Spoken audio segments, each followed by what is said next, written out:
तो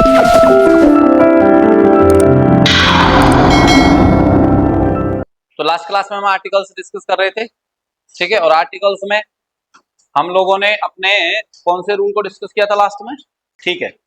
अब next rule number कौन सा है? रूल नंबर 5, ठीक है। इसमें हम लिखेंगे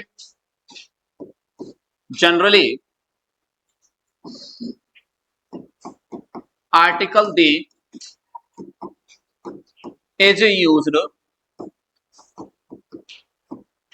with a musical instrument when it is used for playing। किसी भी म्यूजिकल इंस्ट्रूमेंट के नाम के साथ में आपको क्या लगाना है? आर्टिकल दी लगाना है जब भी ये प्ले करने के काम में आता है उस कंडीशन में, ठीक है। जैसे for example I can play on this one flute, ठीक है। अब इसको अगर हम आगे बढ़ाएं तो यहां पर देखिए प्ले की बात कर रहा है, फ्लूट एक म्यूजिकल इंस्ट्रूमेंट है, क्या यूज होगा? आर्टिकल दी यूज होगा। बट लेकिन रूल क्या कहता है पॉइंट ए में, if another determiner is being used with a musical instrument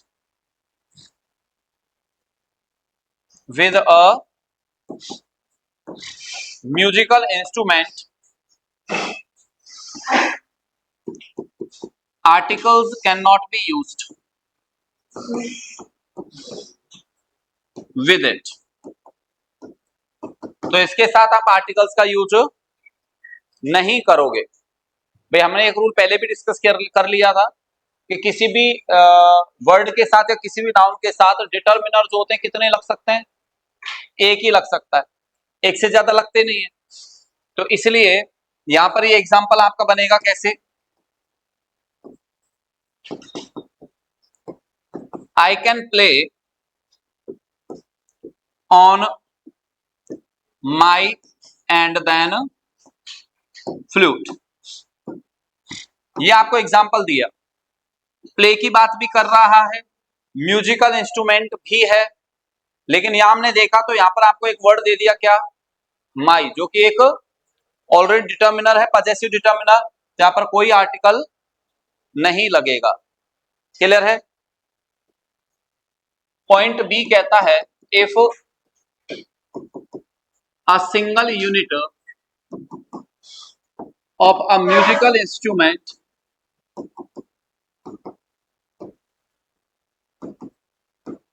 is being used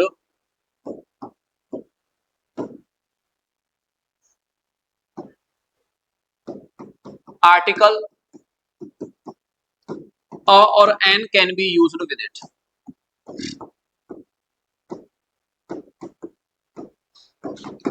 article a और an can be used with it, तो इसके साथ आर्टिकल अ और एन का यूज किया जाएगा अगर सिंगल यूनिट को आप रिप्रेजेंट करना चाहते हैं। सिंगल यूनिट को रिप्रेजेंट करने का मतलब हो गया जैसे कि आई बॉट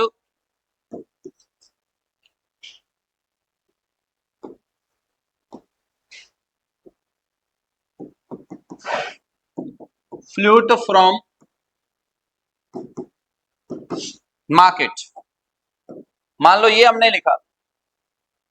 क्लियर है? तो यहां पर कह रहा है मैंने बाजार से एक फ्लूट खरीदी, यहां पर सिंगल कंडीशन है, फ्लूट्स होता तो प्लूरल हो जाता, लेकिन यह सिंगुलर है, और सिंगुलर है तो इसका मतलब है यहां पर किसका यूज होगा? आर्टिकल अ का यूज होगा।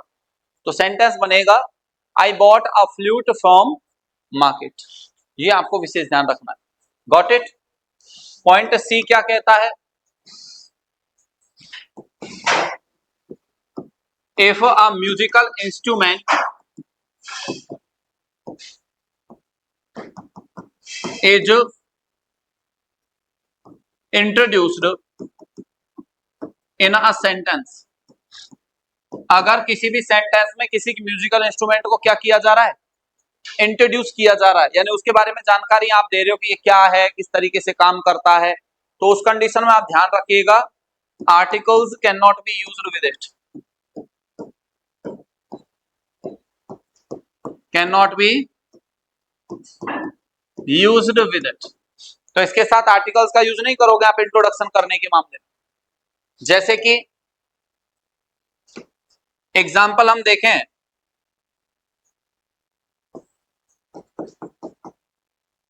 Flute is a musical instrument that is played by blowing air in it,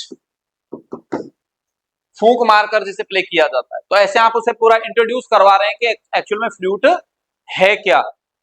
तो जब आप इसका इंट्रोडक्शन करवा रहे हैं उस कंडीशन में फ्लूट भले ही एक म्यूजिकल इंस्ट्रूमेंट हो, आप कोई आर्टिकल वहां नहीं लगाएंगे, ये विशेष याद रखिएगा। क्लियर है कंसेप्ट। फिर इसके बाद में आपने बचपन में वो आप लोगों से भी लिखवाए जाते थे कि निबंध, गाय पे निबंध लिखवाए जाते थे, इंग्लिश में लिखवाए जाते थे ना, इंग्लिश में, हिंदी में लिखे थे, इंग्लिश में नहीं लिखवाए, इंग्लिश में भी लिखे थे। तो कैसे लिखे थे श्वेता बताएगी। देखिए एक आध कोई सेंटेंस, सिर्फ काऊ, नहीं नहीं सेंटेंस प्रॉपर क्या, सिर्फ ऐसे लिखते थे काऊ हैज 4 legs या अ काऊ हैज 4 legs, अ काऊ लिखते थे, तुम भूल गई हो। A cow has 4 legs, a cow has a long tail, है ना, अ काऊ हैज 2 horns, ऐसे तो लिखते थे। 2 कान है, 2 ears हैं, इस तरीके से लिखते थे। हरा घास खाती है, हैं, दूध देती है, गोबर करती है। तो तो यहां पर कभी भी देखना, आइए आइए गौरव बाबू आइए, कौन सा रूल नंबर है, 6। देखिए क्वालिटी होती है ना किसी की भी, तो उसके लिए 3 कंडीशन फॉलो करनी है आपको, बहुत ध्यान से समझना इस बात। क्वालिटी जो होती है उनमें 3 कंडीशन आपको फॉलो करनी है। कितनी कंडीशन साहब, 3।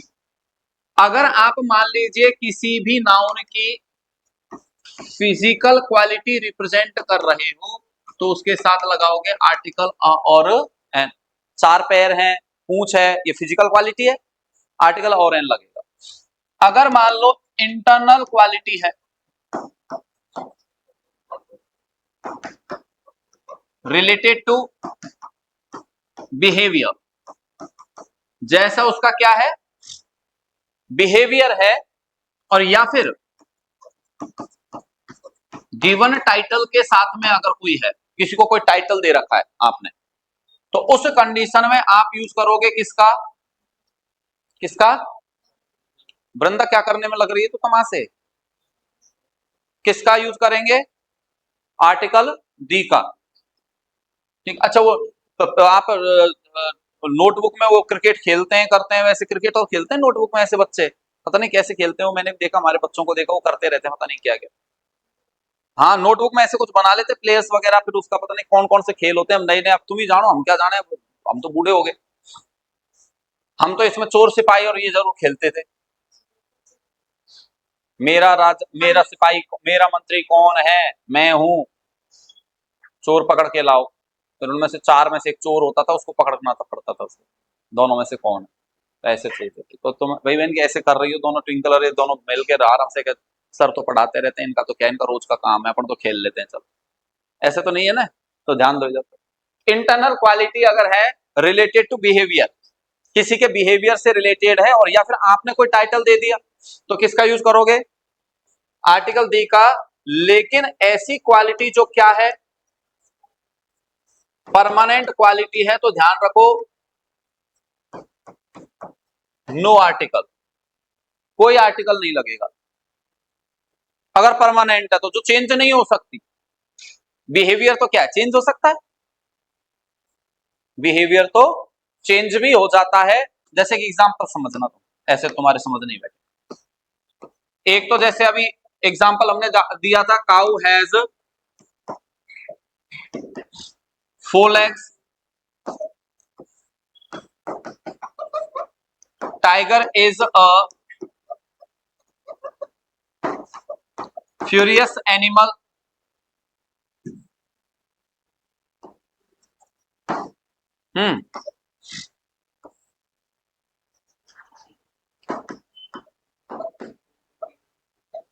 Reindeer is the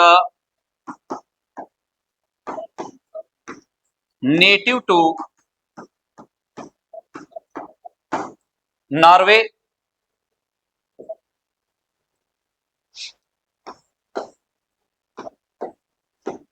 man is mortal. ये देखो, क्लियर। अब आपके पास 4 सेंटेंसेस है, काउ हैज 4 legs, कौन सी क्वालिटी बता रहे हो, फिजिकल क्वालिटी। क्या लगाओगे, tiger is a furious animal, ये उसके बिहेवियर को बताता है, फ्यूरियस होना, तो क्या आएगा, the tiger. Reindeer is the native to Norway, ये टाइटल उसका साथ खुद जुड़ा हुआ है, हमने दिया है, हमने दिया है उसको तो नेटिव होना, तो यानी हम बताते हैं कि भाई ये इसका नेटिव है, ये इसका राष्ट्रीय पशु है, ये इसका फलाना है, ये इनका है, जो कुछ बता रहे हम दे रहे हैं टाइटल, तो वहां पर दैट्स वाई आपको यहां पर क्या यूज करना है, देखा। लेकिन मैन इज मॉर्टल, ये परमानेंट क्वालिटी है, नश्वर है तो है। अब आप कल के ये कह दो कि नहीं सर, सप्ते ते चिरजीविना वाला कंसेप्ट तो इस पे फिट ही नहीं हो रहा। भाई अश्वत्थामा बलिर्व्यासो हनुमानस्य विभीषण कृप परशुरामस्य सप्ते ते चिरजीविना, तो वो तो फिट बैठ ही नहीं रहा। भाई 7 तो चिरंजीवी हैं, वो तो अमर है, तो हमने ये कह दिया अमर है, अमर नहीं है, चिरंजीवी है। जिसने भी जन्म लिया है उसे दुनिया से जाना पड़ेगा, जिस देह को उसने प्राप्त किया है वो त्यागनी पड़ेगी। लेकिन एक कंसेप्ट में तो ऐसा हो जाता है, हनुमान जी की जरूर कह सकते हैं, हनुमान जी का जन्म हुआ, लेकिन सीता जी ने जब उनको वरदान दिया था, जब वो पहुंचे थे अशोक वाटिका में और वहां सीता जी को भगवान राम का संदेश सुनाया, तो उन्होंने कहा था, अजर अमर गुण निधि सुतो हो, करूं बहुत रघुनायक छो, कि अजर अमर हो जाओ। बहुत सी तस्वीर होती है ना, आपके तस्वीर में दिखाते हैं हनुमान जी को सफेद बालों वाले बूढ़े से ऐसे दिखा देते हैं ना, है ही नहीं ऐसे हनुमान जी, हनुमान जी बूढ़े होंगे ही नहीं। अगर हनुमान जी अमर है तो वो अजर भी है। अजर का मतलब है जिनको जरा नहीं आती, जरा का मतलब होता है बुढ़ापा नहीं आता, बुढ़ापा भी नहीं आएगा उनको, सीता जी का वरदान। गुण निधि, जितने भी दुनिया में गुण हैं, जितनी भी निधि हैं, जितनी भी सिद्धि हैं, सबके वो क्या है, स्वामी हैं। और उन पर हमेशा किसकी कृपा दृष्टि रहेगी, भगवान राम की कृपा दृष्टि रहेगी। ठीक है, तो वो वाली बात है, तो वो मैटर नहीं है, वो किसी वजह से ऐसा हुआ। अब जैसे अश्वत्थामा है, अश्वत्थामा को चिरंजीवी होने का वरदान मिला है, कब तक के लिए, जब तक कि वो अपना कलयुग का समापन ना हो जाए, और वो कहा जाता है कल की भगवान जो आएंगे उनको ट्रेन करेंगे, उनको विद्या प्रदान करेंगे, ऐसा कुछ था जो, तो वो है। तो लेकिन ये नियम तो फिक्स है ना कि मैन इज मॉर्टल, इंसान मरेगा। क्यों मरेगा, क्योंकि इंसान ने ऐसी परिस्थिति में जन्म लिया है कि इसके अंदर का डीएनए, डीएनए क्या होता है दुनिया में, मतलब आपकी साइंस, साइंस के कितने कैंडिडेट रहे हुए हो, कोई है क्या तुम में से साइंस का, 1 2, बाकी साइंस के थोड़ी रहे हैं, फिर तो अच्छा समझ में आएगा। तो देखो, हमारी साइंस ये कहती है कि डीएनए जो होता है, और दुनिया में कोई भी वस्तु होती है वो खत्म नहीं होती, वो अपना क्या करती है, ट्रांसफॉर्मेशन करती है, रूप बदलती है। क्या बदलती है, अच्छा एनर्जी होती है, उसको किस में मापते हैं, एनर्जी होती है उसकी इकाई क्या है, उसको मेजर करने की, साइंस वालों, तुमसे बढ़िया तो मैं ही बढ़िया हूं। जूल में मापा जाता है, जूल में। हाँ, जूल में मापा जाता है भाई। तो जैसे आदमी मर गया, मरते समय उसका जितना वजन था, उसके बाद में उसको जलाया जाए तो उसकी राख, उसकी जो हड्डियां वगैरह कुछ जो है वो, उसके अंदर से जो वाटर वेपर्स बन के उड़ गया वो, जो कार्बन निकल गया वो, गैसेज के रूप में जो निकल गया वो, और जितना उससे एनर्जी उत्पन्न हुई, आग जलने से एनर्जी भी तो निकलेगी ना, तो वो उन सबको अगर कैलकुलेट करके और एक जगह रखा जाए तो उसका सबका वजन भी उतना ही निकलेगा जो उस इंसान का था। सेम सेम निकलता है। तो इसका मतलब कोई भी चीज खत्म नहीं होती, वो अपना रूप बदलती है। क्लियर है? तो रूप बदलती है, तो उसी हिसाब से हम ये कहेंगे कि जैसे डीएनए है हमारे अंदर, तो डीएनए की एक विशेषता होती है कि डीएनए कभी खत्म नहीं होता। ये साइंस कहती है डीएनए कभी खत्म नहीं होता। और इसीलिए तो बहुत से लोग इस पर वो कह रहे हैं कि तुम कह रहे हो मंगल पे जाएं, मंगल पे जाएं, मंगल पे जाएं, तुमको पता भी नहीं है मंगल पे कैसे लोग रहा करते थे पहले, पता थोड़ी है अपन को। और डीएनए उनका रहा ही होगा वहां पे, वो खत्म भले ही हो गए हो, लेकिन उनका डीएनए खत्म हुआ होगा क्या? नहीं, डीएनए कभी खत्म होता नहीं है। तो वो उस सॉइल में कहीं ना किसी रूप में अभी प्रिजर्व्ड नेचर में रह रहा होगा, जैसे उसको उसके अनुकूल। और डीएनए जो होता है ना, वो क्या करता है, दो तरह की प्रोसेस करता है अमर रहने के लिए। कि अगर उसके फेवर में अगर सिचुएशन नहीं है, उसके अकॉर्डिंग नहीं है सिचुएशन, एटमॉस्फेयर उसके अकॉर्डिंग नहीं है, तो अपने आप को इस तरीके से मेंटेन कर लेता है कि वो अमर हो जाता है। तो ऐसे बैक्टीरियाज, ऐसे वायरसेस जो आपके वल्केनोज के आसपास मिलते हैं, ये मिलते हैं, तो उनके अनुकूल फेवर में नहीं होती सिचुएशन, तो वहां के बैक्टीरिया कभी खत्म नहीं होते, वो बने ही रहते हैं हमेशा के लिए, वो खत्म नहीं होंगे। लेकिन जब भी डीएनए को फेवरेबल कंडीशन मिलती है, तो प्रोडक्टिव मेजर से, उस प्रोसेस से वो क्या करता है, अपने डीएनए को अपनी नेक्स्ट जनरेशन में क्या कर देता है, ट्रांसफर कर देता है। जैसे हमारे माता पिता का, हमारे पूर्वजों का डीएनए हमारे अंदर आ रहा है, उसी से आगे जनरेशन होती है। अब मंगल ग्रह पर जब तक फेवरेबल सिचुएशन थी तब तक तो जनरेशन बढ़ रही थी, संतानोत्पत्ति हो रही थी। जैसे ही फेवरेबल कंडीशन खत्म हुई, तो उस डीएनए ने क्या कर लिया होगा, अपने आप को प्रिजर्व कर लिया होगा और अपने आप को अमर बना लिया होगा। अमर रहना ही चाहता है डीएनए। तो वही चीज है। लेकिन मैन इज मॉर्टल, जो हमारा ये शरीर है, ये तो डेफिनेटली क्या होगा, खत्म होगा, कैसे भी करो खत्म होगा। और ये परमानेंट है, और परमानेंट होने की वजह से यहाँ कोई आर्टिकल नहीं आएगा, ये विशेष याद रखिएगा। ये किसी भी नाउन की क्वालिटीज को रिप्रेजेंट करने का तरीका है आर्टिकल्स के साथ। क्लियर है? नोट कर लो तो देखिए।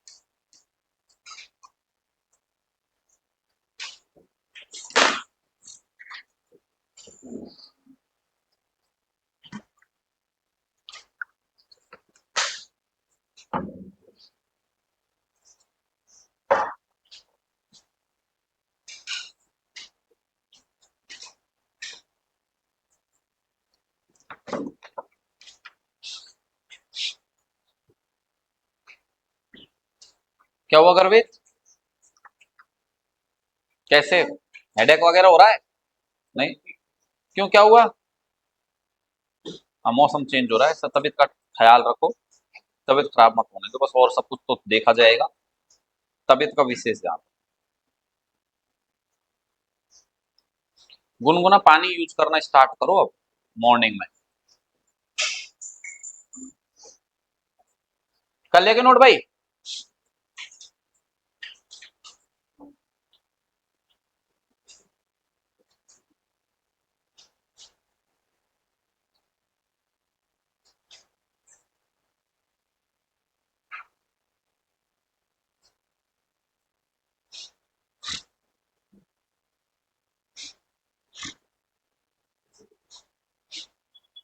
कर ले नोट दोनों। आज कनिकाकार इसका प्रियांशी का तो नौता आया दिखता है कहीं से, हैं? समझ तो गई था तू। हम्म। अब जब ये बाकी के लोग लिखेंगे तो क्या करोगे तुम उस टाइम पे, पंचायत?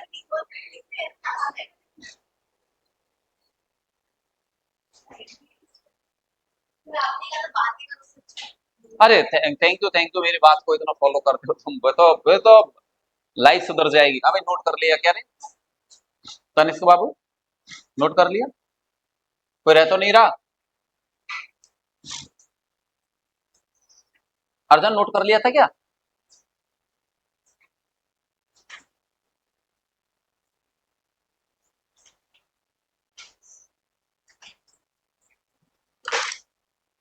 तूने एक काम नहीं किया पर कनिका और तो कुछ है जो है।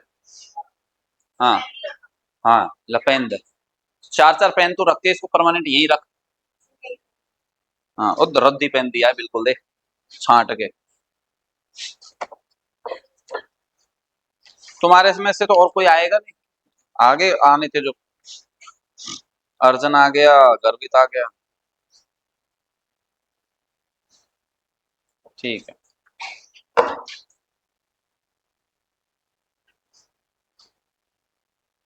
तनुश्री तो आ गई थी ना?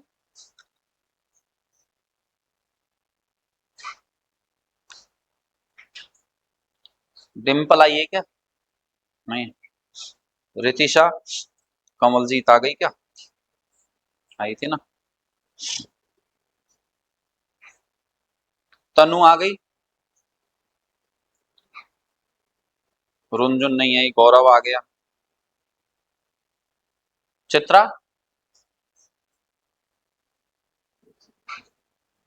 जसप्रीत बलविंदर, प्रांजल नहीं आया। यशिका नहीं। आयुषी आ गई। आयुषी तो। श्वेता आ गई, मोहिनी आ गई, तनुश्री आ गई, अनीशा आ गई, तनिष्क कुमार आ गया। साक्षी, साक्षी आई थी? नहीं। फर्स्ट, पहली क्लास ली थी क्या? अंतिमा नहीं है? हैं? राज, जानवी, द्रव्य, रोहित नहीं आया, देवांश नहीं आया, केशव नहीं आया। अच्छा, ओ सॉरी।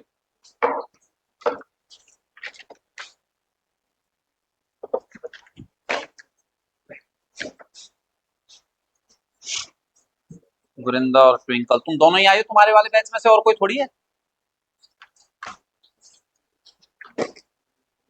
प्रियांशी आ गई। रचित, हिमांशी, हिमांशी आई है क्या? स्वजल आ गया।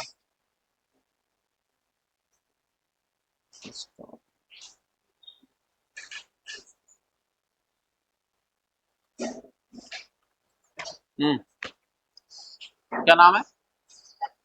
हर्षिता, अर्चिता, अर्चिता की तो लगा दी ना तो अटेंडेंस।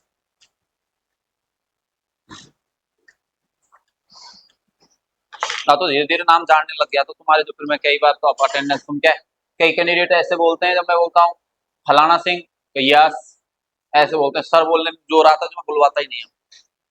मैं तुम्हारे जिनके नाम याद होगी ना उनके लगा देता हूँ अटेंडेंस। चेंज कर दो क्या भाई?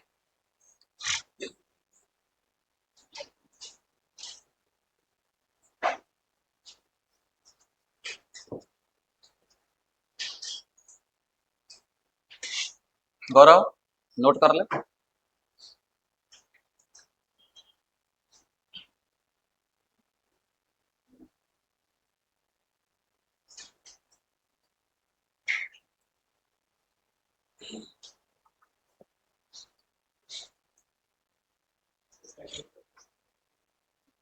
सैटरडे का मैं पीडीएफ भेज दूंगा तुझे उन क्वेश्चंस के। नीचे तो देंगे नहीं सर।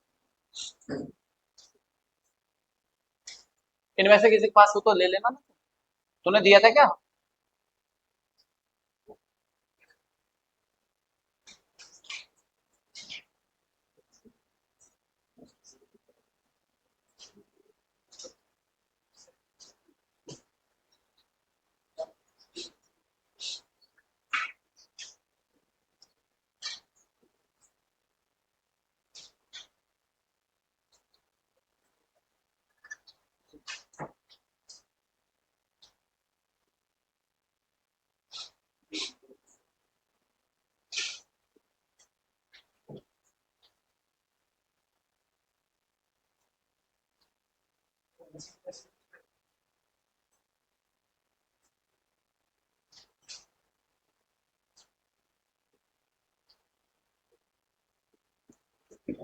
अब तो दिवाली बाद ही होगा अनसीन पैसेज।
गलत था क्या आंसर की मैं? 18 में क्या, it is not difficult to believe that a man who has lived in this city for a long time he will never feel at home anywhere else in the world. तो बाद वाला जो ही है ना वो लगाना बेकार है। बाद में सी में जो आ रहा है ना ही, वो एक्स्ट्रा दे रखा है। इसको ऐसे याद रख लो, जितने सेंटेंस उतने ही आपके पास एंटीसीडेंट होना आवश्यक है। एंटीसीडेंट, एंटीसीडेंट यानी पूर्ववर्ती शब्द बता रखा है तुमको मैंने। एंटीसीडेंट यानी पूर्ववर्ती शब्द जो होता है। ए बात मत करो रे भाई,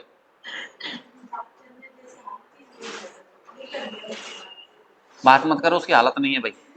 तो अब ये ध्यान देना भाई, राज बाबू ध्यान दे इधर पहले एक बार। It is not difficult to believe, एक सेंटेंस तो ये हो गया, इसका एंटीसीडेंट कौन हो गया, इट। फिर उसके बाद में दैट अ मैन, तो अ मैन किसका एंटीसीडेंट है? आगे तो हु हैज लिव्ड का एंटीसीडेंट तो हु है, तो हु आ गया। और आगे जो आ गया, अब इसमें एंटीसीडेंट गिनो। देखो सेंटेंस इसमें टोटल वर्ब गिनो पहले, वर्ब की कितनी कंडीशन है देखो। एक तो शुरू वाली इज, एक है बाद वाली हैज लिव्ड, और एक है बाद में विल नेवर फील। तीन वर्ब है, तो एंटीसीडेंट भी कितने होने चाहिए? तीन। तो इसमें एक एंटीसीडेंट तो आ गया इट, एक आ गया हु, एक आ गया द मैन अ मैन, और एक आ गया और आ गया ही। कितने हो गए एंटीसीडेंट? चार। तो गलत हो गया ये,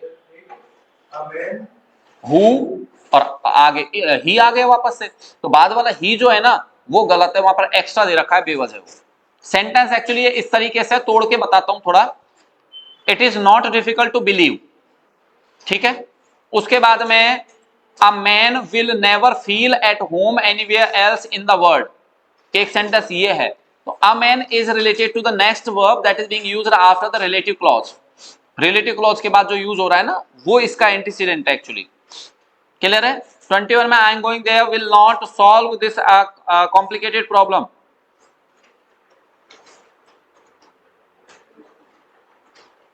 आई am going there, I going there will not solve this complicated problem. ठीक है, सेंटेंस में तो नो ही एरर होगा ना इसमें। तो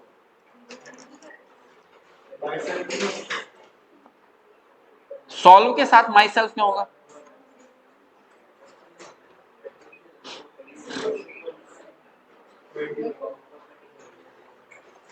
क्या आंसर है? एक, तो उसमें एक वैसे दे दिया होगा एम गोइंग की वजह से। I am going there will not, तो एक्चुअल में वो होगा नहीं सेंटेंस। आई कॉमा लग जाएगा आई के बाद में, बस इतना सा, इस वजह से एरर मार्क कर लिया होगा। I going there will not solve this complicated.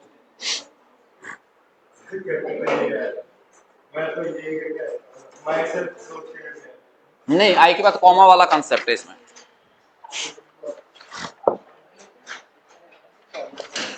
I who is going there भी कर सकते हो, I who is going there will not solve complicated problem, ऐसे हो सकता है। ठीक है, बढ़े आगे। रूल नंबर 7, रूल नंबर 7 देखिए। अगर कभी भी सेंटेंस में क्या आ रहा हो, फॉर्मर आ रहा हो, लेटर आ रहा हो, या फिर ऑर्डिनल नंबर आ रहा हो, क्या रहा हो, ऑर्डिनल नंबर। क्या होते हैं ordinal number? First, second, third, इनमें से कोई भी आ रहा हो, लेकिन किसके रूप में आ रहा हो? एडजेक्टिव के रूप में आ रहा हो, तो ध्यान रखना इनके साथ आपको क्या लगाना पड़ता है? आर्टिकल दी लगाना पड़ता है। क्लियर है? जैसे कि एग्जांपल देखना,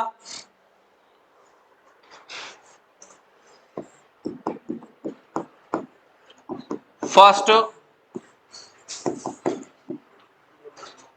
एपिसोड्स ऑफ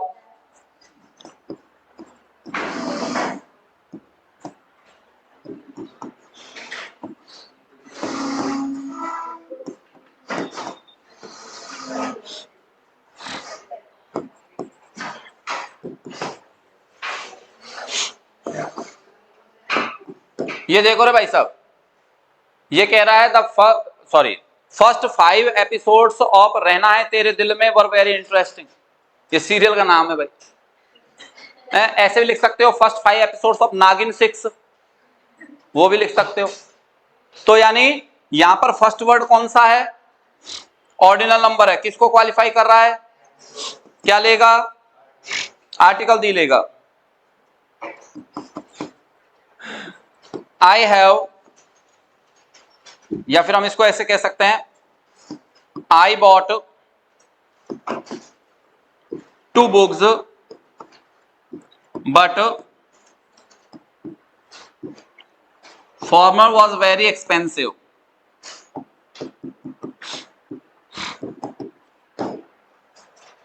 अगर मान लो ये कह दिया आपने, तो यहां पर फॉर्मर वर्ड जो हमें पता है किसको क्वालिफाई कर रहा है? बुक को। तो यहां पर एडजेक्टिव का काम कर रहा है, दैट्स व्हाई आपको क्या यूज करना पड़ेगा? आर्टिकल दी यूज करना पड़ेगा। कंसेप्ट ये कहता है। तो फॉर्मर, लेटर, ऑर्डिनल नंबर, ये जब भी आते हैं तो क्या यूज करते हैं अपने साथ में? आर्टिकल दी यूज करते हैं एडजेक्टिव के रूप में जब भी आएंगे तब। Clear concept? करो नोट।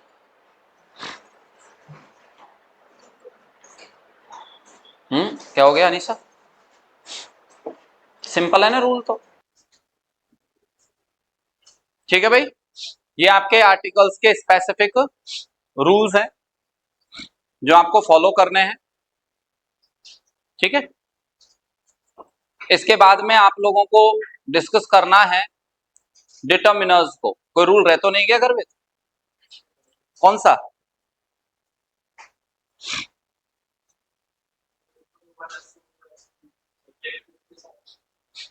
वो वाला लिखवा देता हूं, चलो लिख लो भाई। रूल नंबर 8, थोड़ा सा कठिन रूल है लेकिन समझना भाई, है ना? हम्म वो दोनों सेम कंडीशन वाले हैं ना, तो इसमें एक फॉलोइंग वर्ड को भी ऐड कर सकते हैं हम। फॉलोइंग वर्ड भी ऐसे आता है तो उससे कोई फर्क नहीं पड़ता। ये रूल थोड़ा सा सब कंसंट्रेट करना लेकिन इधर, है ना? रूल नंबर 8 है। वैसे डिग्री में भी डिस्कस किया जा सकता था, लेकिन अब गर्वित ने आप लोगों के लिए बोल ही दिया है कि नहीं सर इनको ये रूल करवाई दो, तो फिर जरूरी है। अब ध्यान देना लेकिन इस रूल पर, कठिन रूल है और इसका एरर सहज ही पता नहीं लगता। बहुत अटेंटिव मूड में आप लोगों को पढ़ना है। और वो रूल क्या है कि अगर कभी भी किसी सेंटेंस में आपको मिल जाए क्या, हाउ मिल जाए, या फिर मिल जाए क्या, या फिर मिल जाए क्या, या फिर मिल जाए क्या, या फिर मिल जाए क्या, क्वाइट, या फिर मिल जाए क्या, रादर, अगर ये आपको मिलते हैं, ठीक है, तो ध्यान रखने वाली बात क्या है, इसके बाद में अगर आपको मिल रहा है क्या, एडजेक्टिव यदि मिल रहा है, और बाद में इसके बाद में अगर आपको नाउन मिल रही है, वो कैसी नाउन मिल रही है भाई? सिंगुलर नाउन मिल रही है, तो उस एडजेक्टिव के बाद, नाउन से पहले, एडजेक्टिव के बाद और उस नाउन से पहले आपको क्या लगाना पड़ेगा? आर्टिकल और एन लगाना पड़ेगा। लेकिन यदि आपको वॉट मिल रहा है, क्वाइट मिल रहा है, या रादर मिल रहा है। और इसके बाद यदि आपको एडजेक्टिव प्लस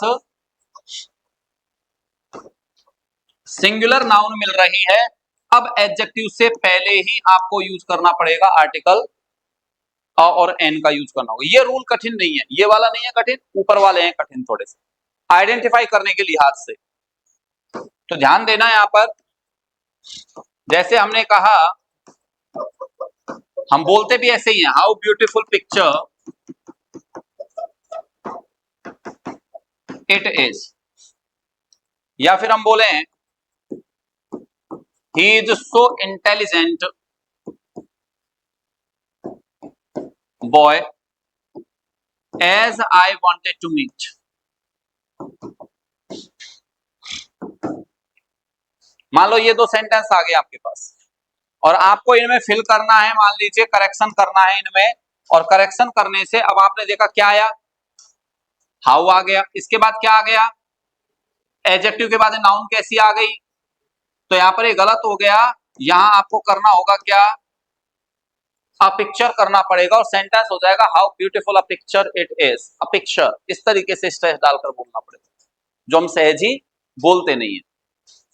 ऐसा ही अगला सेंटेंस है, अगले सेंटेंस में क्या आ गया, सो के बाद क्या आ गया, एडजेक्टिव, एडजेक्टिव के बाद में नाउन कैसी है, सिंगुलर नाउन है। तो यहां पर नियम के अनुसार या सो आ गया, फिर एडजेक्टिव आ गया, फिर सिंगुलर नाउन आ गई, तो अ बॉय आपको यूज करना है केवल बॉय के स्थान पर। तो सेंटेंस हो जाएगा he is so intelligent a boy as I wanted to meet. ये आपको यूज करना है। अब दिक्कत ये आती है समझने में कि सर क्वाइट और रादर तो मतलब दोनों के दोनों जगह लिख रखे हैं, दोनों स्ट्रक्चर में। तो अगर मान लो सेंटेंस आता है तो कैसे आएगा, हम कैसे वहां आइडेंटिफाई करें। तो इसका एक तरीका है आप लोगों को अप्लाई करने का, इसको समझिएगा।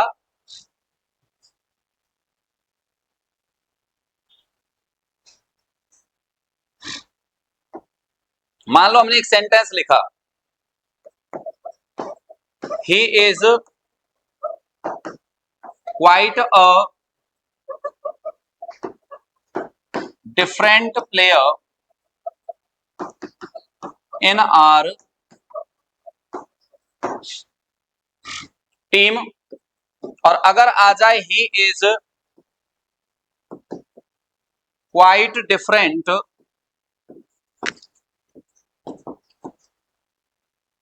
अ प्लेयर इन आर टीम, और अगर आपको सेंटेंस ये दे दे ही इज अ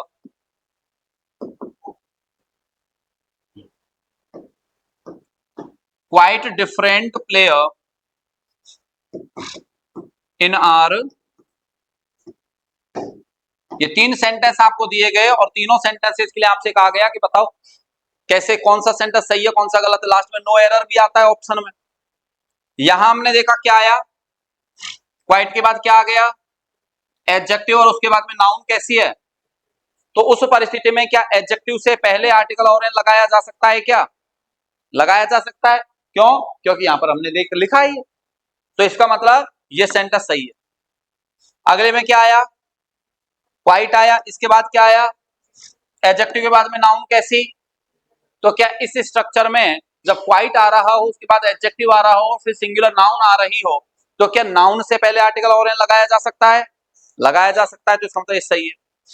क्या आया यहाँ, क्या आया, फिर नाउन कैसी है, सिंगुलर नाउन है। क्या इस स्ट्रक्चर में क्वाइट के केस में क्या आप आर्टिकल और का यूज क्वाइट से पहले कर सकते हो, क्या कोई लिखा स्ट्रक्चर ऐसा जो क्वाइट से पहले आर्टिकल और आ जाए, नहीं। तो ये यहां पर गलत हो गया, और इसके स्थान पर आप इसको केवल क्या कर दो, क्वाइट अ कर दो, तो अ जो है वो एडजेक्टिव के पास चला जाएगा और आपका सेंटेंस सही हो जाएगा। ये आपको विशेष ध्यान रखना है, ये रूल अलग ही तरीके से लेवल का चलता है। जैसे देखो एक सेंटेंस इसका इस तरीके से आता है, जैसे मान लो he is too brave boy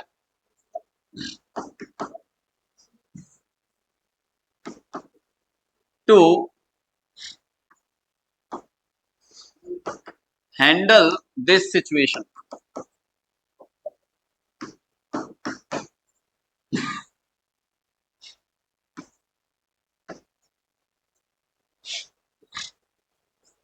मान लीजिए आपने ये लिखा he is too coward boy to handle this situation. Coward का होता कायर, डरपोक।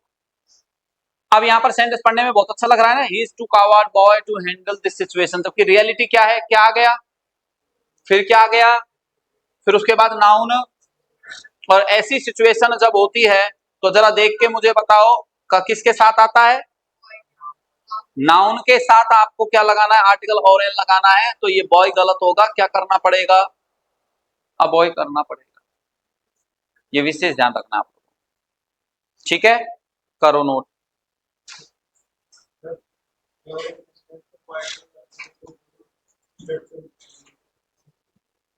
उसके अलावा मैं अगर दे दिया तो फिर गलत है, ठीक है भाई। बाकी डिस्कशन करेंगे अगली क्लास में। Thank you.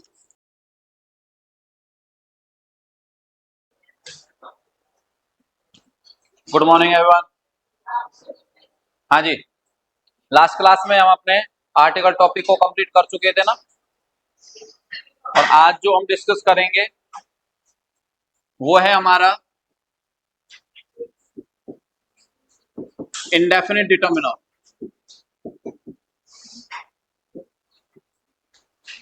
इंडेफिनिट डिटर्मिनर्स, और इंडेफिनिट डिटर्मिनर्स में एक्चुअली आपको पढ़ना किस तरीके से है, इंडेफिनिट डिटर्मिनर में आप लोगों को जैसे सम और एनी पढ़ना है एक साथ, पेयर बना के हम पढ़ेंगे, और पेयर बना के पढ़ने से वो इजीली क्लियर होते हैं आपके। जैसे कि पेयर किस किस तरीके का बनाएंगे, सम और एनी हम एक साथ पढ़ेंगे, सिमिलरली मच एंड मैनी एक साथ पढ़ा जाएगा, मैनी और मैनी और एन, प्रियांश बस बात मैनी और एन यूज करोगे एक साथ कंपेरेटिवली। इसी प्रकार से फिर आप few, uh few, the few, little, a little and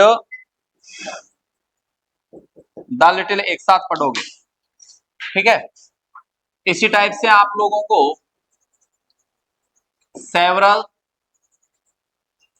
various एक साथ पढ़ना है।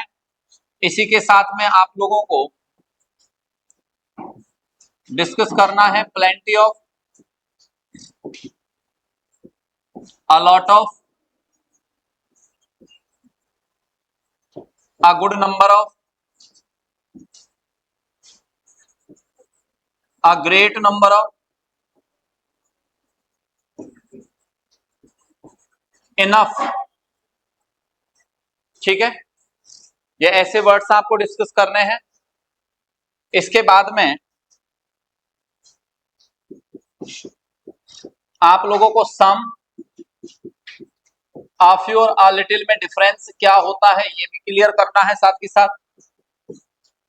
फिर आप लोगों को ऑल को डिटेल में पढ़ना है कि दो तरीके से काम में आता है, प्रोनाउन के रूप में भी और डिटर्मिनर के रूप में भी। फिर आपको ऑल और होल में डिफरेंस करना है। इसके बाद आप लोगों को ईच, एवरी, ईदर और नीदर, वन एंड नन, इनमें आपस में डिफरेंस करना है आपको। तो एक कंपेरेटिवली जब आप डिस्कस करोगे तो ही चीजें समझ में आएंगी, अदरवाइज समझ में आना संभव डिटर्मिनर्स का नहीं होता, ठीक है।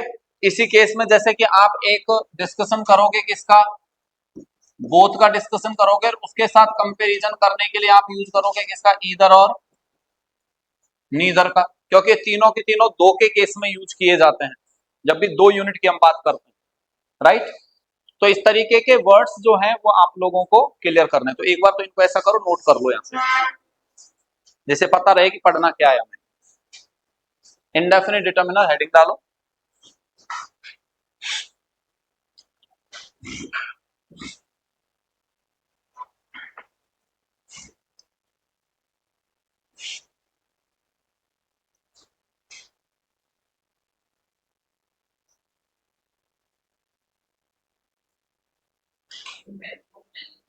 अ और एन।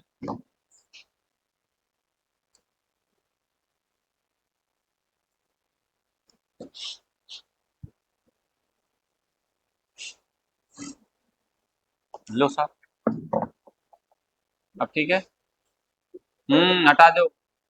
आदमी की ये तो मत देखो, बड़ा बूढ़ा आदमी पढ़ा रहा है तुमको, जो कम है क्या ये, और उठवाओ तुम उससे। तुम तो कल के यूं कह दोगे हमारे बेंच जमा दो सर।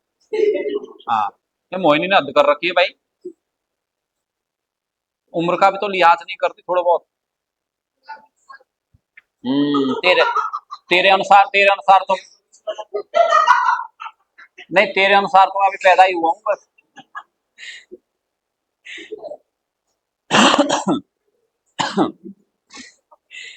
आज तेरी आवाज खुल गई दिखती है, कल जो बोला नहीं जा रहा था तेरे से बिल्कुल ही।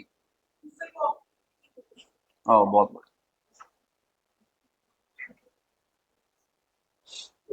कल तो यूं कह बोलने की बस की ही नहीं है। कर ले नोट भाई।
कंप्लीट भाई।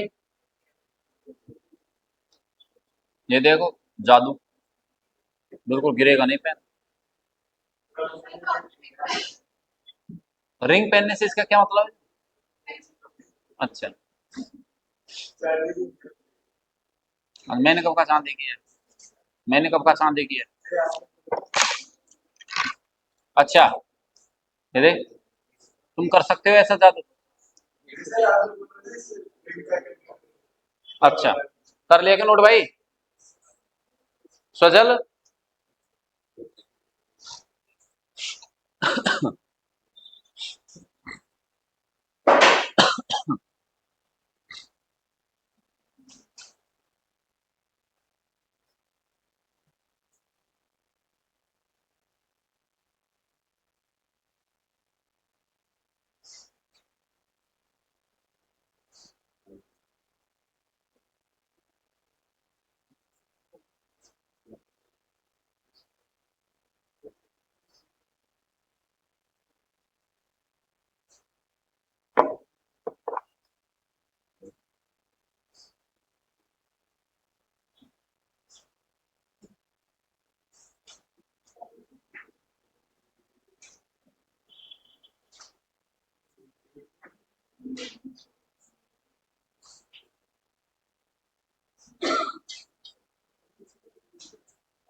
कंप्लीट है भाई। समझो, अब ध्यान देना इधर, कंपेरेटिवली हमें डिस्कस करना है। तो एक तरफ हम लिखेंगे सम और दूसरी तरफ लिखा जाएगा क्या? एनी। सम और एनी में जब हम डिफरेंस करेंगे तो समझना यार, सम का जो यूज किया जाता है वो आप काउंटेबल एंड अनकाउंटेबल नाउन दोनों के साथ कर सकते हो। Similarly any can be used with countable and uncountable noun. ये भी दोनों के साथ आ सकता है, काउंटेबल भी और अनकाउंटेबल भी। लेकिन सम is used in affirmative sentences while any is used in interrogative और नेगेटिव सेंटेंसेस। अब इंटरोगेटिव में तो कोई दिक्कत नहीं है, लेकिन सबसे बड़ा कंसेप्ट जो होता है वो नेगेटिव में होता है। सिर्फ आपको ये नहीं करना कि नेगेटिव सेंटेंस जो है वो आ गया, मतलब कहीं पर भी नेगेटिव सेंटेंस आ गया तो उस तरीके से आप लोगों को नहीं मानना है। यहाँ पर नेगेटिव का एक कंसेप्ट है, मेजर कंसेप्ट क्या है कि अगर कभी किसी सेंटेंस में नेगेटिव वर्ड आ रहा हो और उसके प्लस में यदि एनी आ रहा हो, ठीक है, तब तो वो सही है। लेकिन अगर कभी किसी सेंटेंस में एनी पहले आ जाए और अगर मजबूरी ऐसी है कि एनी के बाद में नेगेटिव वर्ड लगना चाह रहा है, तो ये कंसेप्ट गलत होता है और इसीलिए इसके स्थान पर हमें किसका यूज करना होता है? नो वर्ड का यूज करना होता है। किसका यूज करना है? नो वर्ड का यूज करना है। अगर कभी किसी सेंटेंस में सिचुएशन ऐसी फंस जाए कि एनी पहले आएगा और नेगेटिव वर्ड बाद में आएगा, तो कंसेप्ट गलत है, क्योंकि एनी कभी भी इस परिस्थिति में नहीं आता। तो सिर्फ नेगेटिव सेंटेंस बोल देने से काम नहीं चलेगा, आपको स्पष्ट ध्यान रखना है negative word must be used earlierly and any must be used at the later position. तो बाद में आपको यूज करना है एनी को। जैसे कि अब इससे आपको यहां के एक इस रूल से दूसरे टॉपिक में भी हेल्प कैसे मिलती है, अगर आपका बेसिक रूल क्लियर है तो। जैसे हमारे सिलेबस में एक टॉपिक आता है एक्टिव एंड पैसिव वॉइस। कौन सा टॉपिक आता है? एक्टिव एंड पैसिव वॉइस हमारा टॉपिक है। और एक्टिव एंड पैसिव वॉइस की यदि हम बात करें तो आप यहां पर ध्यान देना, एक्टिव एंड पैसिव में क्या होता है कि एक्टिव सेंटेंस की स्ट्रक्चर होती है, सब्जेक्ट पहले आता है, उसके बाद वर्ब आती है और उसके बाद में क्या आता है? ऑब्जेक्ट आता है। लेकिन अगर पैसिव बनाते हैं तो ऑब्जेक्ट पहले लाना पड़ता है और इस वर्ब को हम चेंज कर देते हैं पैसिव वर्ब में। आफ्टर दैट आपको एक प्रेपोजिशन लगाना पड़ता है अकॉर्डिंग टू वर्ब, वो बाद की बातें हैं, अभी तो मैं मेरी तरफ से आपको सेंटेंस बता रहा हूं। डिटरमिनर का रूल समझना है अभी तो हमें। मान लो मैंने एक सेंटेंस लिखा, I can not teach any student of this class. मान लो कि मैंने ये सेंटेंस लिख दिया। अब आप सेंटेंस की स्ट्रक्चर देखना, पहले क्या आ गया? नेगेटिव वर्ड, आफ्टर दैट क्या आया? मतलब ये सेंटेंस सही है कि गलत है? सही है। अब हमें इसे चेंज करना है पैसिव में। एंड पैसिव सेंटेंस में आपको करना क्या होता है? Object is always used before the main verb. Verb से पहले आपको ऑब्जेक्ट यूज करना होता है। इसका ऑब्जेक्ट ये पूरा है। अब ऑब्जेक्ट अगर पूरा है तो ऑब्जेक्ट को पहले उठा कर लाओ। तो सेंटेंस स्ट्रक्चर के अकॉर्डिंग तो सेंटेंस ये बनेगा, any student of this class can not be taught by me, यही होना चाहिए। लेकिन अब हमने पैसिव का रूल तो एज इट इज फॉलो कर लिया क्लियरली, मतलब बिल्कुल सही ढंग से पैसिव बनाया है। लेकिन आप मुझे बताओ according to the rules of grammar is the sentence is correct? ये गलत हो गया। क्यों गलत हो गया?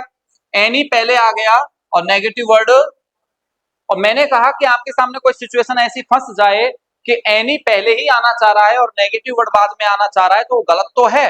लेकिन अब सही कैसे करें? तो इन दोनों के स्थान पर क्या कर देना है?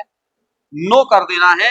तो ये सेंटेंस एक्चुअल में जो है वो गलत है, और इसलिए इस सेंटेंस को यहां से लेकर और यहां तक आप कैसे चेंज करोगे? No student of this class can be taught by me. लेकिन अगर मान लो ऑप्शन में अगर ये आया ना नो, तो ज्यादातर कैंडिडेट क्या करते हैं कि नो तो ऊपर वाले सेंटेंस में कहीं दे ही नहीं रखा, तो ये तो गलत है। तो इसको सबसे पहले क्रॉस करके आएंगे, जबकि सही यही है। तो डिटरमिनर के रूल से आपका पैसिव का कंसेप्ट है वो भी क्लियर होता है। तो इसलिए विशेष ध्यान रखना है rule is not merely that the any is used in interrogative and negative sentence. Interrogative is correct because interrogative sentence is always started with the help of helping verb, यानी हमेशा स्टार्टिंग में हेल्पिंग वर्ब आती है, तो helping verb से पहले तो कुछ आने से रहा, तो हमें इंटरोगेटिव स्ट्रक्चर मिल जाएगी तो एनी लगा देंगे हम। लेकिन what about negative? Negative sentence तो ऐसे भी होते हैं किसी वर्ड के बाद में नेगेटिव वर्ड लग जाए तब भी नेगेटिव भी होने को, तो पहले लग जाएगा तो भी नेगेटिव ही होने को, तो लेकिन एनी का स्पष्ट रूल है, any can be used only in the negative sentences in which negative word is being used earlier. Negative word पहले यूज हो रहा होगा, वहीं पर आप एनी लगा सकते हो, अदरवाइज एनी नहीं लगेगा, ये विशेष याद रखना। जैसे कि एग्जांपल देखते हैं हम सभी के,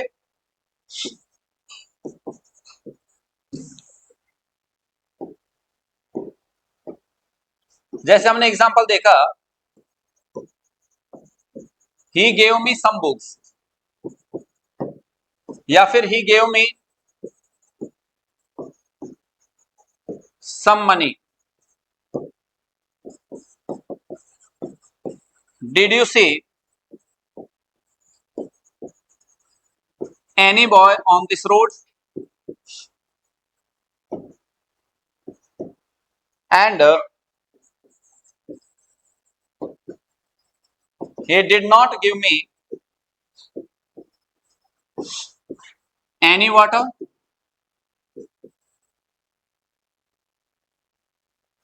He has hardly any money in his account. These are the examples related to some and any.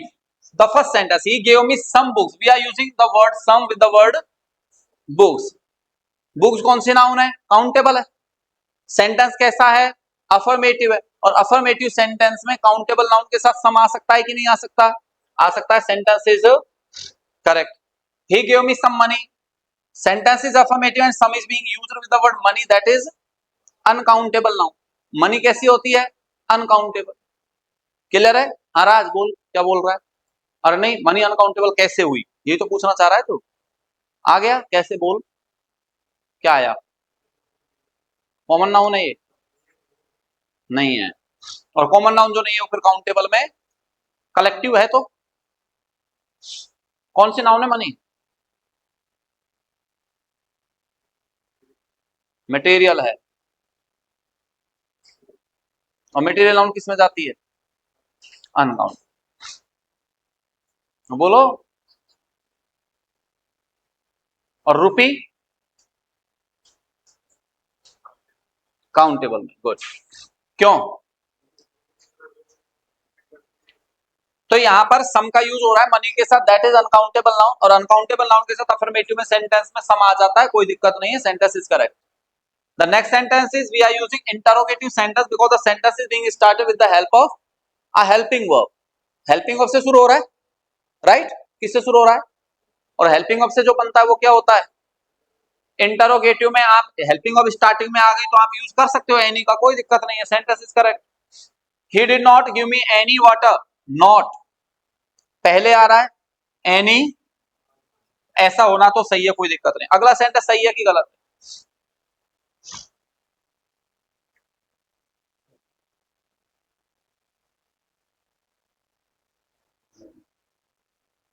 है? क्या कह रहे भाई साहब? बोलो। हाँ तू ही प्रांजल। हार्डली से क्या हो गया? गुड, बहुत बढ़िया। Hardly word is being used at earlier position and any at later position. Hardly is negative और नेगेटिव वर्ड पहले आ रहा है, एनी बाद में आ रहा है, तो इसका मतलब सेंटेंस हमारा सही है। क्लियर है? तो इस तरीके से सम और एनी का बेसिक यूज होता है। लेकिन अब सम और एनी जो है, इन्होंने थोड़ा सा क्या किया, अपना कंसेप्ट बदल लिया। और कंसेप्ट क्या बदल लिया कि सम जो है इसका यूज आप इंटरोगेटिव सेंटेंसेस में भी कर सकते हो। किसमें कर सकते हो भाई साहब? इंटरोगेटिव सेंटेंसेस में भी कर सकते हो, लेकिन वो केवल तभी संभव है जब सेंटेंस से आपको किसका पता लग रहा हो, ऑफर का, या फिर पता लग रहा हो किसका, रिक्वेस्ट का, या फिर पता लग रहा हो किसका, प्रॉमिस का पता लग रहा हो सेंटेंस। अगर इन तीन कंडीशन से रिलेटेड अगर सेंटेंस है तो भले ही इंटरोगेटिव क्यों ना है, फिर भी वहां एनी नहीं आएगा। क्या आएगा? वहां से एनी हटाना पड़ेगा। वहीं फिर एनी को पता लगा कि यार सम अपनी कंडीशन में आने लग गया, तो एनी ने कहा कि हम भी कहां आएंगे, अफर्मेटिव सेंटेंस में आएंगे। और ये मैं आपको पहले भी बता चुका हूं एक बार। कहां बताया है आपको? कौन से रूल के अंदर में मैंने बताया था कि any can be used in affirmative sentences. Any can be used in affirmative sentences कहां बताया था?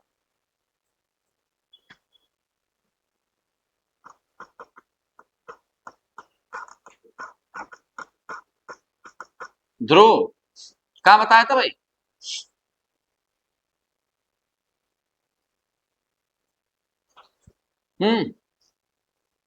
राज नहीं, लियांसी बताया तो था, पर कहां? 1 मिनट में? अच्छा सोच ले, आज में बता देगी। सिलेक्शन के लिए और क्या पढ़ा था हमने आज से पहले? जब हम रिलेटिव प्रोनाउन पढ़ रहे थे तो रिलेटिव प्रोनाउन में मैंने व्हाट वाला एग्जांपल लिखवाया था, और व्हाट वाले एग्जांपल में पूरा डिटेल में समझाया था कि सिलेक्शन का केस जब आता है तो वहां व्हाट का यूज होता है, और उसको कैसे आइडेंटिफाई करेंगे, तो वहां एनी का यूज हो रहा होगा। ये समझाया था। और याद करे कौन कि सर आपको तो याद है ही सब, हमको क्यों परेशान करो आप, हैं? जैसे एक सेंटेंस देखिए, would you want some more tea, ये क्वेश्चन आया, इंटरोगेटिव है, और इंटरोगेटिव होने के बावजूद किसका यूज कर रहे हो? सम का यूज कर रहे हो। क्यों भाई? क्योंकि इस सेंटेंस में ऑफर का पता लग रहा है, आपको कोई ऑफर कर रहा है, क्या कुछ साय और चाहिए, तो वहां पर ऑफर होने की वजह से आप किसका यूज करोगे? सम का यूज करोगे। सिमिलरली हम अगर यू कहें you can take any decision, तो ये सेंटेंस सही है गलत है? सही है। क्यों? क्योंकि यहां एनी सिलेक्शन की बात कर रहा है कि तुम कोई भी डिसीजन ले सकते हो, तुम्हारी मर्जी है, सिलेक्शन का केस हो रहा है, तो अफर्मेटिव सेंटेंस में भी आप यूज एनी का कर सकते हो। ये विशेष याद रखना। क्लियर है? करो नोट। ये तो कर लिए थे ना, इसको नोट करो।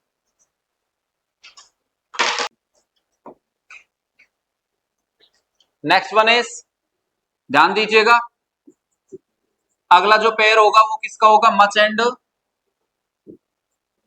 मैनी। ध्यान दो भाई, मच एंड मैनी। और मच और मैनी का कंसेप्ट जब डिस्कस करेंगे तो मच का पहला कंसेप्ट होता है it is always used with uncountable noun. किसके साथ यूज होगा? अनकाउंटेबल के साथ। जबकि many is used with countable noun, and in countable noun it is always used with a plural noun. It means with singular noun many cannot be used.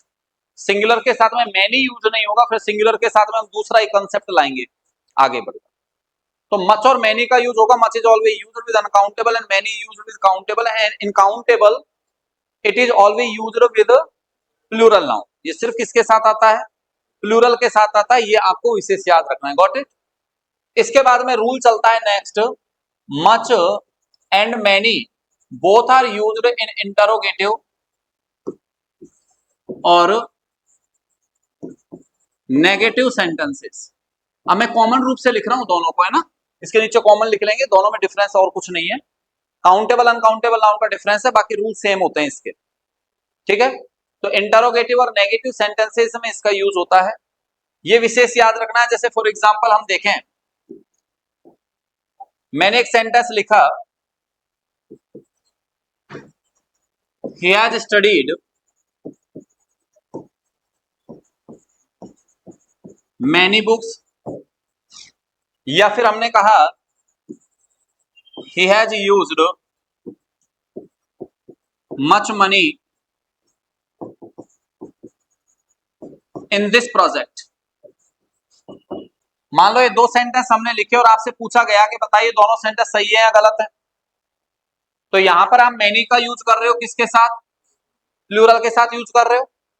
सही है sentence. Interrogative negative form देखेगा कोई पड़ोसी आएगा अलग से कि मजूर करने पड़ेंगे तुम्हारे लिए।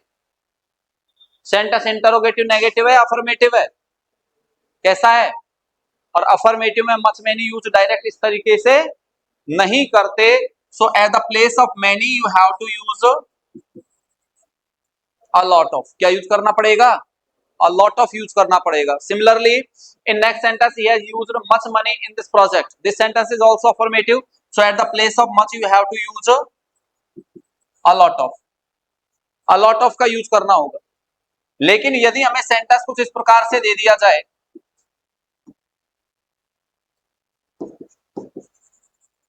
Has he studied many books, या फिर दे दिया जाए he has not studied many books. इसी प्रकार से यदि सेंटेंस दे दिया जाएगा he has not used much milk in this product, और या फिर आपको दे दिया जाए has he used much water in this work. These are the four sentences. और इन फोर सेंटेंसेस में आपको एक्सप्लेन करना है कि पहला सेंटेंस है has studied many books. Which type of sentence is this? Interrogative. And in interrogative sentences we are using many with the word books, that is a plural noun.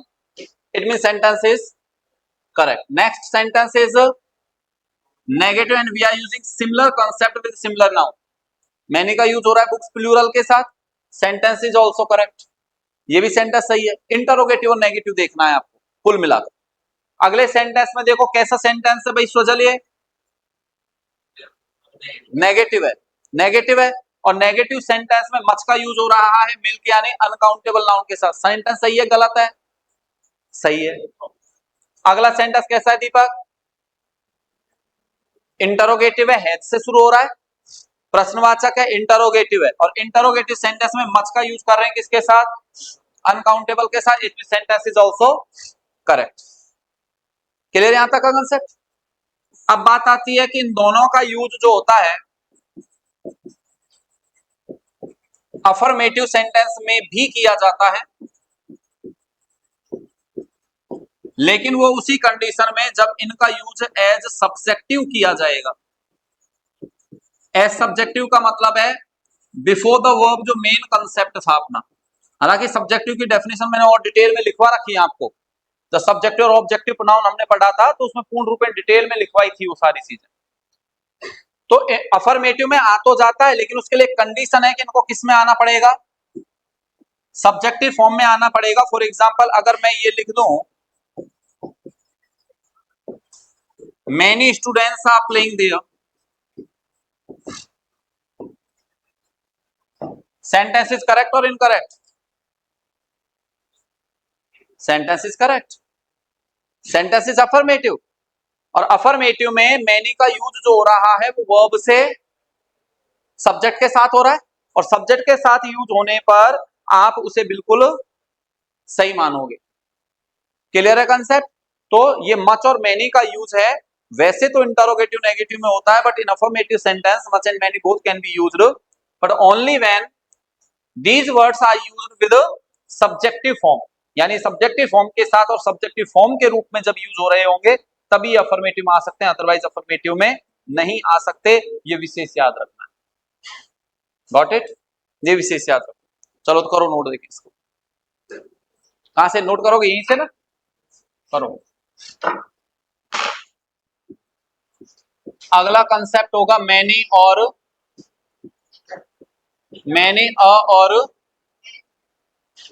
N की बात यदि हम करें तो ध्यान रखिएगा, मैनी को तो हम पढ़ ही चुके थे लास्ट क्लास में, और मैनी का कंसेप्ट क्या है कि ये अपने बाद में जो लेता है वो कैसा कंसेप्ट लेता है, प्लूरल कंसेप्ट लेता है, जबकि मैनी और एन जो लेता है वो कैसा लेता है, अपने साथ कैसा कंसेप्ट लेगा।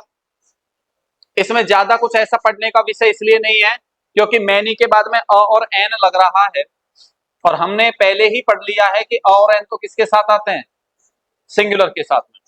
तो मैनी अपने साथ प्लूरल लेगा और मैनी और एन किसके साथ आएंगे, सिंगुलर के। इसके एग्जाम में मैक्सिमम 3 टाइप के सेंटेंस बन सकते हैं, सिर्फ 3 टाइप के सेंटेंस, तीसरे से चौथा कोई सेंटेंस नहीं बनेगा। अब 3 सेंटेंस क्या बनेंगे वो मैं आप लोगों को यहाँ डिस्कस करवा रहा हूं, उस पर ध्यान देना। जैसे मान लीजिए मैंने एक सेंटेंस लिखा, many a student have completed the project.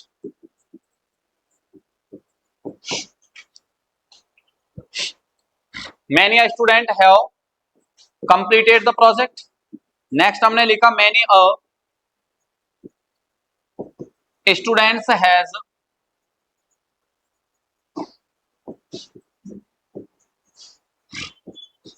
completed the project. Next one, many a students have completed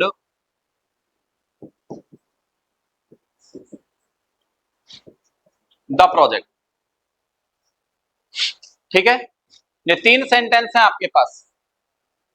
अब इन तीनों सेंटेंसेस में अगर हमें एरर डिटेक्ट करना हो तो एक एक पॉइंट को चलना आप फॉलो करते हुए। पहला सेंटेंस है जिसमें क्या दे रखा है, कैसा कंसेप्ट है, सिंगुलर। स्टूडेंट कैसा है और हैव कैसा है, तो मेजॉरिटी किसकी बन रही है यहाँ, तो पूरा सेंटेंस भी सिंगुलर के अकॉर्डिंग चलेगा। That's why at the place of have you have to use, तो हैव की जगह हैज यूज करना है आपको। क्लियर है concept. Next one, many a कैसा, स्टूडेंट्स कैसा और हैज कैसा। अगेन मेजॉरिटी किसकी है, तो प्लूरल में आप करेक्शन करेंगे तो स्टूडेंट्स के अलावा क्या कर लोगे, यहां पर आप स्टूडेंट करोगे। क्या करोगे, स्टूडेंट करोगे। अगले में देखो मैनी अ कैसा, स्टूडेंट्स कैसा और हैव कैसा। मेजॉरिटी किसकी, प्लूरल की, तो प्लूरल कंसेप्ट कभी मैनी अ के साथ, तो मैनी अ के स्थान पर सिर्फ आपको यूज करना है क्या, क्योंकि मैनी अपने साथ क्या लेता है, प्लूरल लेता है। ये विशेष याद रखिए। क्लियर है कंसेप्ट, करो नोटिस। नेक्स्ट देखिए, अगला वर्ड है आपका क्या, इनफ। क्या वर्ड है, इनफ। और इनफ वर्ड का जो यूज होता है ना, 2 तरीके से होता है इसका यूज। एक एडजेक्टिव के रूप में भी होता है और इसका यूज किसके रूप में होता है, एडवर्ब के रूप में भी होता है। एडजेक्टिव एंड एडवर्ब दोनों के रूप में इसका यूज होता है। अब ध्यान रखने वाली बात क्या है कि एडजेक्टिव और एडवर्ब के रूप में इनका प्रयोग कैसे होगा, तो समझना। एडजेक्टिव के रूप में यूज होने का मतलब क्या है, पहले आपको इनफ का यूज करना है, आफ्टर दैट आपको क्या लगानी है, नाउन लगानी है। इनफ का यूज करना है, उसके बाद में आपको नाउन लगानी है। लेकिन जब ये एडवर्ब का काम करेंगे तो पहले आपको या तो एडजेक्टिव लगाना है या कोई एडवर्ब लगानी है, और उसके बाद में, यानी वर्ब भी लगा सकते हो आप, और उसके बाद में क्या लगाना है आपको, इनफ लगाना। इनफ हमेशा बाद में लगेगा उस कंडीशन में। जैसे कि एग्जांपल हम अगर देखें तो देखना, he has enough money in his account. मान लो ये सेंटेंस आया, इसको देखो, he has enough money in his account. अब इस सेंटेंस को यदि देखते हैं तो हम यहां पर इनफ यूज कर रहे हैं, after that we are using a, तो मतलब सेंटेंस सही है गलत है? सही है। लेकिन अगर मैं सेंटेंस इस तरीके से लिखता हूं कि ही इज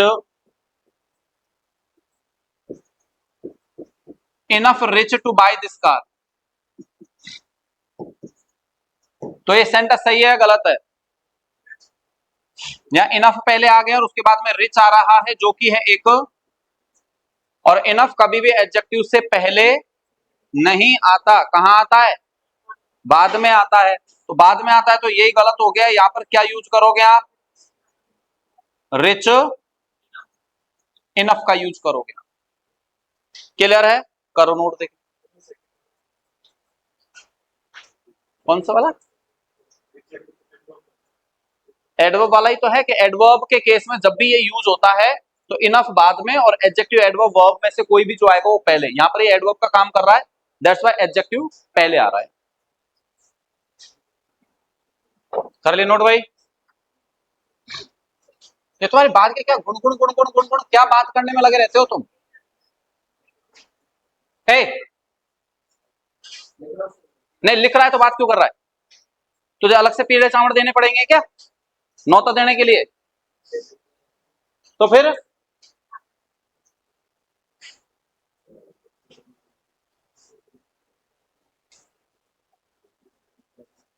बिल्कुल साइलेंट रहो, बिल्कुल आवाज नहीं आनी चाहिए किसी की। नोट कर लिया सभी ने? नो सर तो बात करेगा तो नोट कहां से करेगा फिर? नेक्स्ट आएगा आपका several, various, plenty of, a lot of. Lot of का स्थान जो है वो कई बार कौन भी ले लेता है? लॉट्स ऑफ भी लेता है। प्रांजल तू अलग से निकलेगा क्लास से बाहर, ये तू बता। अ लॉट ऑफ या लॉट्स ऑफ, इसके बाद में आएगा a good number of, after that a great number of. ये सभी वर्ड्स हैं जो अधिकता को दर्शाते हैं, संख्या में ज्यादा हो मात्रा में ज्यादा हो, इस तरीके का कंसेप्ट ये रिप्रेजेंट करते हैं। डिफरेंस क्या है उसको समझना। सेवरल का यूज आप तभी कर सकते हो जब आपको पता हो कि यहां पर जो नाउन मौजूद हैं वो कैसी हैं, सेम काइंड ऑफ, एक ही प्रकार की यदि वो हैं तो ही आप यूज करोगे किसका? सेवरल का। लेकिन वेरियस का यूज वो तब होगा जब डिफरेंट काइंड्स ऑफ की बात हम करेंगे। किसकी बात करेंगे? डिफरेंट काइंड्स ऑफ, अलग अलग प्रकार के नाउन की अगर आपको पता लग रहा है कि यहाँ इस सेंटेंस में अलग अलग प्रकार के नाउन के बारे में जिक्र किया जा रहा है तो आप ध्यान रखिएगा वहां आप किसका यूज करोगे? वेरियस का यूज करोगे। क्लियर है कंसेप्ट? प्लेंटी ऑफ जो होता है, यहां से आप थोड़ा ढंग से समझना, प्लेंटी ऑफ जो होता है वो तब आता है seems more than the requirement but less than 50% of the requirement. यानी दिखने में तो वो कैसा दिखता है? जैसे बहुत ज्यादा रिक्वायरमेंट से, लेकिन रियलिटी जब चेक होती है तो रिक्वायरमेंट का 50% भी पूरा नहीं करता, यानी 50% से भी नीचे रह जाता है। तो इसीलिए कहीं पर भी ध्यान देना, कहीं पर भी ढेर की बात जब की जाती है, हीप की बात की जाती है, हीप HEAP, हीप यानी ढेर की बात की जाती है, तो हमेशा याद रखना वह क्या यूज होता है, क्योंकि ढेर से तो पता ही नहीं लगता कितना होगा या कितना नहीं होगा, तो दिखने में तो बहुत ज्यादा दिखता है। कोई अपने मकान बनाना चाहता है, 2 मंजिल का मकान बनाना चाहता है, उसके मकान के सामने बजरी का ढेर लगा हुआ है, बहुत पूरा पहाड़ का पहाड़ है। आप कहते अरे बाप रे कितनी बजरी मंगाई, क्या काम आएगी इसके ये? कि 2 मंजिल, हाँ तो 2 मंजिल मकान में क्या है, बजरी बजरी से बनवाएगा क्या मकान? लेकिन रियलिटी पता तब लगी जब पूरा काम हुआ, तो ऐसी तो और ज्यादा मंगवानी पड़ी उसको, इतनी इससे भी ज्यादा मंगवानी पड़ी, 50% भी काम पूरा नहीं हुआ। तो इसके लिए आपको ध्यान रखना है वहां किसका यूज होता है? प्लेंटी ऑफ का। ये जो होता है not as per the requirement, ये रिक्वायरमेंट के बराबर तो नहीं है, but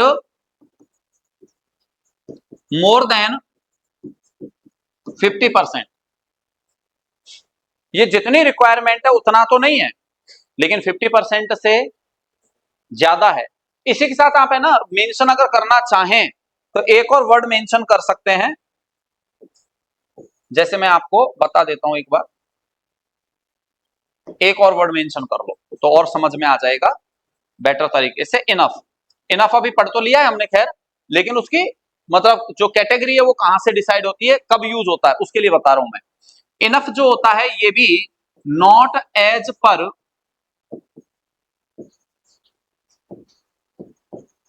the requirement but can be adjusted,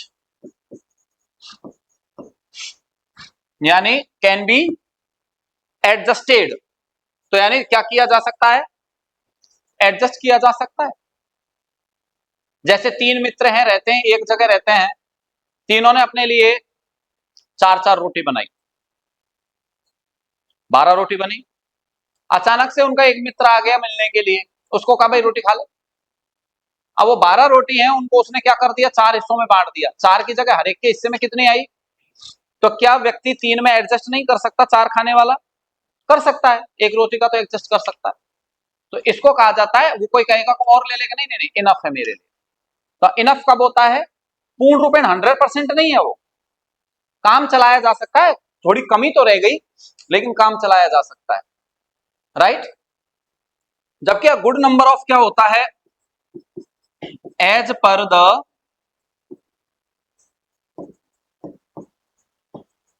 requirement, ये जरूरत के बराबर होता है, 100% है ये बिल्कुल।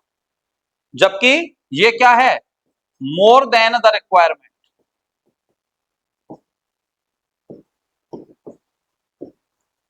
ये रिक्वायरमेंट से जब ज्यादा होता है तो उसके लिए ग्रेट नंबर ऑफ का यूज करते हैं आप। Clear concept. इसके अकॉर्डिंग आपको कंसेप्ट को, सेंटेंसेस को फॉर्म करना है और इसके अकॉर्डिंग आगे चलना है। जैसे मैं कुछ सेंटेंस लिखवाता हूं आपको, उससे आइडेंटिफाई करना, राइट।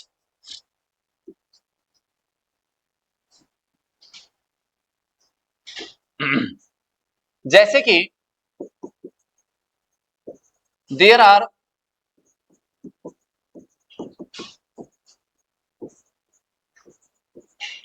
एक्वेरियम, अलग अलग हो गया,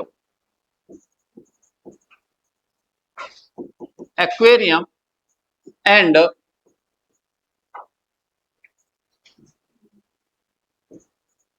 all of them are gold fish. ये मैंने पहले भी बताया हुआ है आपको, जब नाउन हम पढ़ रहे थे तब बताया था ये कॉन्सेप्ट। दूसरा हम सेंटेंस लिख रहे हैं, there are fishes in my aquarium and some of them are gold fish। Clear. फिर हमने लिखा there are books in this library but I have to bye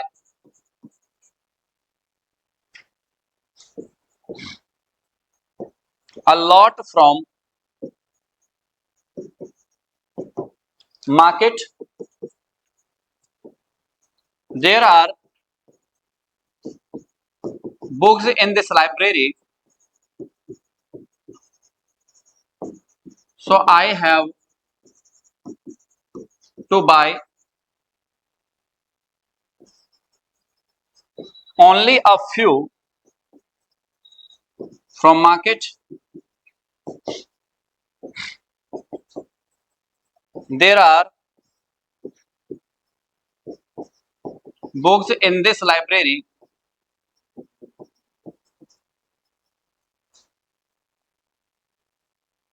but only one is not there but I can adjust.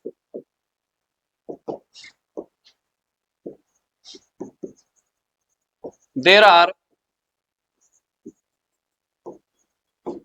books in this library, so I need not buy any from market.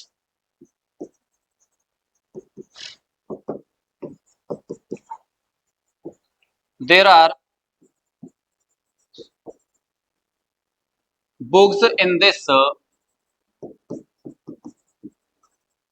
library, so I need not buy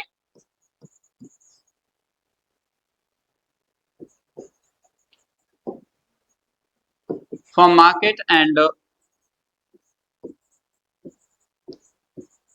you can also take some from there. ये आपके सामने sentences है। अब इन sentences को complete करो और उसके according concept आपका क्लियर हो जाएगा। तो पहले तो ये कंडीशन जो है वो नोट करो और उसके अकॉर्डिंग फिर ब्लैंक को फिल करना है।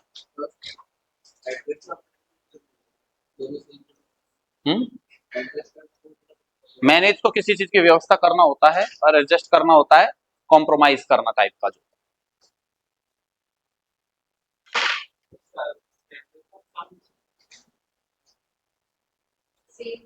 Same type of, same kind of, कहां पर? हाँ, buy from market, last line में from market, and you can also take some from there, ये करना है कंप्लीट। हाँ, नहीं आएगा तभी तो नहीं लगाए। अच्छा, हम भूल गए हो हैं, और कनिका को याद आ जाए, वाह भाई वाह। आएगा, टू भी आएगा, लेकिन वो अलग कंडीशन में आता है। यहाँ नीड जो है एक ऑक्सिलरी वर्ब का काम कर रही है, क्योंकि नीड यहाँ पर नॉट ले रहा है अपने साथ में, तो नॉट तो हमेशा हेल्पिंग वर्ब के साथ लगता है। इट मींस नीड यहाँ पर ऑक्सिलरी वर्ब का, हेल्पिंग वर्ब का काम कर रहा है, मॉडल के रूप में काम में आ रहा है। और ये जो मॉडल पढ़ेंगे ना आगे आप, तो वहां पर आपको पढ़ना पड़ेगा need and dare. They are two verbs that can be used both as an auxiliary and a main verb. जब ये ऑक्सिलरी के रूप में आते हैं तो अपने बाद में टू नहीं लेती, डायरेक्ट वर्ब लेती हैं, और जब ये मेन वर्ब के रूप में आती हैं तो फिर अपने बाद ये टू प्लस वर्ब लेती हैं। तो अगर इस सेंटेंस को आप इस तरीके से बनाते, so I do not need to buy, तो फिर टू बाय हो जाता। तो do not need to buy, फिर वो सेंटेंस बनाना पड़ता है, तो उसकी आवश्यकता है नहीं, नीड नॉट बाय भी कर देते हम डायरेक्ट, वो अलग कंसेप्ट। हाँ, तो तुमने तो पहली बार तो बहुत चीज सुन रहे हो, तो तुम इसमें तो ये अब तक जो सुनी है वो तुमने सुन रखी है क्या पहले? है भाई, चले बड़े आगे, आगे आएगा लिटरेचर अपने, उसमें मॉडल आएगा ना, मॉडल, मॉडल टॉपिक में वर्ब जब आएगी तो उसमें नॉन फाइनाइट वर्ब पढ़ोगे तो बहुत सी चीजें, हर एक रूल को तुम ये बोलोगे ये तो हमने सुना ही नहीं, हर एक रूल वर्ब में, तो नॉन फाइनाइट में बहुत तो अच्छा टॉपिक है वो। खैर, यहां पर देखो भैया, पहला सेंटेंस देखिए, और पहले सेंटेंस में हम कह रहे हैं there are blank fish in my aquarium and all of them are gold fish. जितने भी फिश हैं सभी की सभी एक ही टाइप की हैं, और एक टाइप की जब होती है तो किसका यूज होता है? सेवरल का टाइप यूज होगा, है ना। लेकिन यहाँ कह रहे हैं some of them are gold fish, कुछ गोल्ड फिश हैं, कुछ दूसरी होंगी, तो डिफरेंट टाइप हो गया, तो यहाँ पर क्या आ जाएगा? वेरियस। यहाँ कह रहा है there are blank books in this library but I have to buy a lot from market. अब यहाँ पर एक दिक्कत तो क्या है, आप अगर इसमें यहाँ सेंटेंस अगर ऐसा आ जाता ना, all of them, all from market अगर आ जाता, ऑल आ जाता, तो वहां नो आ जाता, कोई बुक ही नहीं है, तभी तो सारी खरीदनी पड़ रही है मार्केट से। लेकिन यहाँ कह रहा है अलॉट, ज्यादातर खरीदनी पड़ रही है, मतलब कुछ तो मिल गई लेकिन ज्यादातर खरीदनी पड़ रही है, मेजोरिटी ऑफ खरीदनी पड़ रही है। और मेजोरिटी ऑफ खरीदनी पड़ रही है तो इसका मतलब कुछ तो है, 50% से कम तो है। तो यहां पर आपका कंसेप्ट आ जाएगा क्या? Plenty of. अगले में कह रहा है अ फ्यू, मतलब कुछ मिल गया लेकिन ज्यादा नहीं तो रिक्वायरमेंट वाले के लिए फिल थोड़ी कर रहे हैं ब्लैंक को, बुक्स लाइब्रेरी में है उनके लिए कर रहे हैं हम तो ब्लैंक को तो फिल।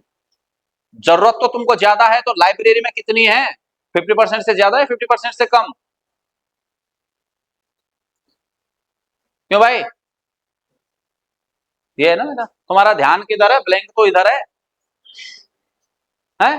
ध्यान दो। Next, there are blank books in this library so I have to buy only a few from market. खरीदनी तो है लेकिन कुछ खरीदनी है, इसका मतलब मेजोरिटी ऑफ वहां पर मौजूद है, और मेजोरिटी ऑफ यदि है वहां पर तो क्या लगेगा भाई, अ लॉट ऑफ लगा दो, या फिर लॉट्स ऑफ भी लगा सकते हो। बस ध्यान ये रखना, जब लॉट्स ऑफ आएगा तो उसके साथ में अ नहीं आएगा, अ आएगा तो लॉट के साथ एस नहीं लगेगा, बस इतना सा ध्यान रखना। ये भी एरर का आता है पार्ट, कई बार एरर पूछ लेते हैं इस बहाने से भी। अगले में कह रहा है there are blank books in this library but only one is not there but I can adjust.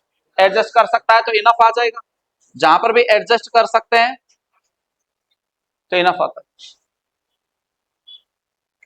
ठीक है, जयपुर से बाहर का रहने वाला है क्या तुम में से कोई? एक दो, मतलब अब दिवाली पे मतलब फेस्टिवल पे गांव जाओगे?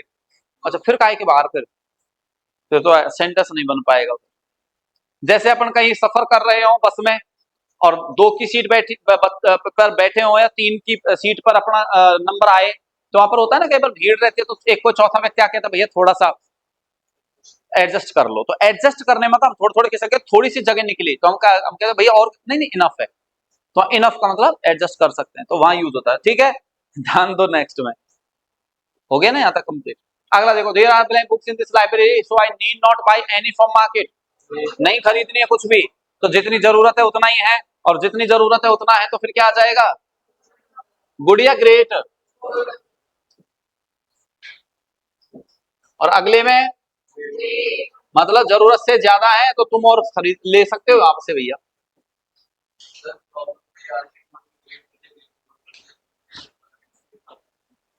क्यों, इधर तो कह रहा है so I need not buy from market, market से खरीदनी नहीं है, तो जितनी मुझे जरूरत है उतना है इसका मतलब। और इसमें कह रहा है there are blank books in this library so I need not buy from market, मुझे तो खरीदने की जरूरत है ही नहीं। और ये कह रहा है and you can also take some from there, तुम और ले सकते हो वहां से कुछ, तो मतलब जरूरत से ज्यादा वहां मौजूद है। सेंटेंस पूरा पढ़े बिना करोगे तो फिर समझ में कैसे आएगा, उल्टा सीधा तो करोगे ही ना फिर। सेंटेंस पूरा पढ़ना चाहिए, पूरा पढ़े बिना कर रहे हो और पूरा पढ़े बिना करोगे तो ये रिजल्ट निकलेगा भैया। है क्यों भाई ट्विंकल, कितने सही निकले? सब सही निकले, झूठ बोल रही है, ऐसा हो ही नहीं सकता। किसके सही हैं? तेरे पूरे सही हैं, फिर देवांश के भी पूरे सही हैं, ध्रुव के सही गलत किसके हैं? अब तेरे गलत है, और अच्छा वृंदा के भी गलत है, और तो मैं तो गलत पूछ रहा हूं तो एक के ही गलत है बस, बाकी तुम्हारे सबके सही है। अरे ये क्या मतलब हुआ, ज्यादा गलत नहीं, गलत तो गलत ही होता है, तेरे भी गलत है और तेरे गलत है।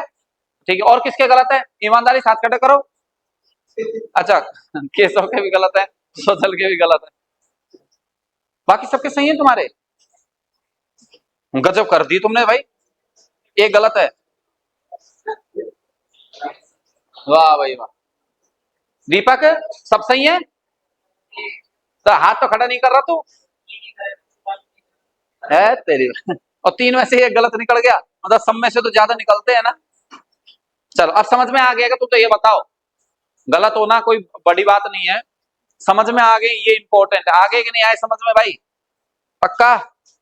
ठीक है, तो यहां पर आकर आपके ये अधिकता को दर्शाने वाले डिटर्मिनर्स हैं वो कंप्लीट हुए। ठीक है, बाकी डिस्कशन करेंगे अगली क्लास में, तसल्ली रख लो।